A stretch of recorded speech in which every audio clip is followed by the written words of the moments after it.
I'm here at AIDC and I'm meeting with Dan Goldberg, and we're discussing the landscape for factual productions in Australia right now. So you're from Glasgow originally, Dan, and you've been here for quite a while. 25 or so years, yep. Mint Pictures has been around for 15 or so years. We exist in the premium factual space, which obviously it's a golden age of documentary. And people on the outside think, oh, you've got all of these opportunities with all the streamers, you must be rolling in business, but it's so competitive. And the bar is being pushed higher and higher, which is great, creatively. And so what you say you're in the premium category, what genres do you focus on? Look, we have a DNA that looks a lot into the arts, a lot into social history, a lot into human stories. We look for stories that are not necessarily easy, so we tackle some pretty tough subjects. We did a film a couple of years ago called The Barrowville Murders. It was really an essay on racism. But we also do... So that was true crime, you'd say? Well, it could have skewed true crime if it was sold for a more commercial network, but it was really an essay on racism. So it was for SBS, public broadcaster here, and it was a tough film.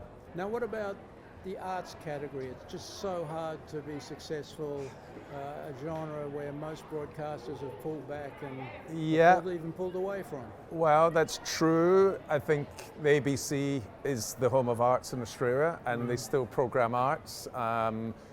Foxtel had Foxtel Arts for a while, that disappeared. SBS don't do arts, and the commercial networks don't really do arts. But we've been successful at the ABC.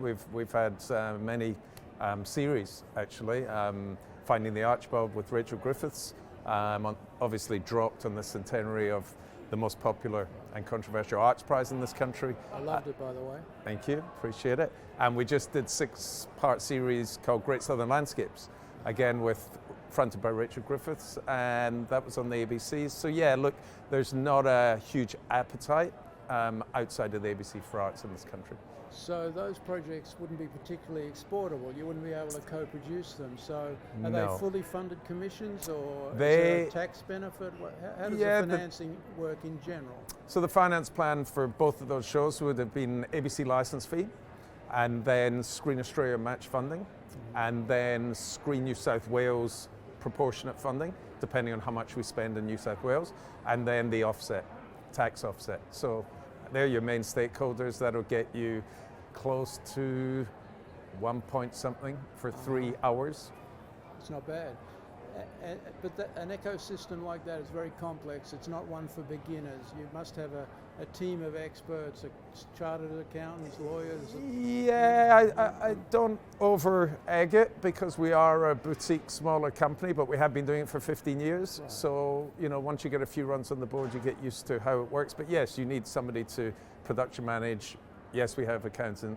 Yes, we have legals, but it's not some giant, I don't mean front office, but you must have those resources available to you on call. Yeah.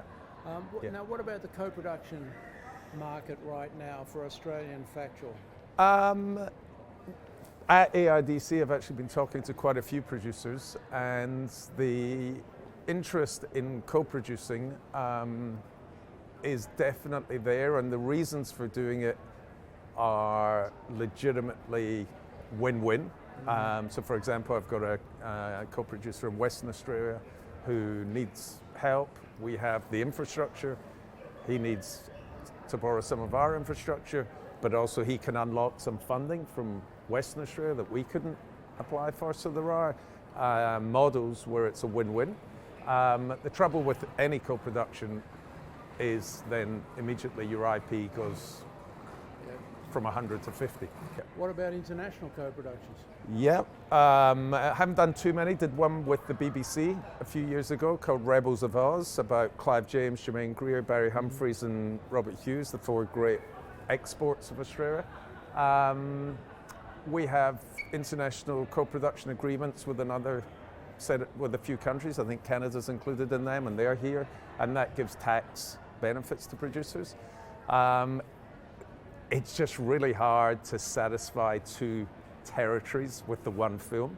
And so you've got the commissioning editor in Britain at the BBC going, can you skew it this way for us? And then you've got the Australians going, yeah, but we paid more and we want it this way. So you're doing a dance with two commissioners and they want something slightly different on the same topic. So for editorial simplicity, it's much better to stay home. Get an Australian broadcaster or platform to buy in. Yes. And then that triggers the other sources of funding. Yes, but look, but there are examples of great co-productions that work. You know, I've always wanted to do a co-production with New Zealand because I think the storytelling, we could do something there. But I think most producers at this conference, for smaller companies, the sweet spot is to find a returnable, factual series, original, that can return so as then you can do all your other stuff on top. And that's hard. That's hard. So we're going to finish up. You got a final thought? Well, I was just going to say a couple of good examples of those returnable factual formats. There's two that come to mind. One is Who Do You Think You Are? Of course. It's on season 17. The other brilliant, genius one that I go, why didn't I think of that, is You Can't Ask That. It's on the ABC. It's so simple. It's shot in the studio. Brilliant. And then there's Gogglebox and Porn Stars, but who doesn't want a returnable series in this business? That's right. So Dan, it was really great to chat with you at AIDC. Very vibrant market. I recommend that our packed UK and American viewers come next year to marvellous Melbourne. Can't beat Melbourne in February and March. Thank you very much, Dan. Thank you.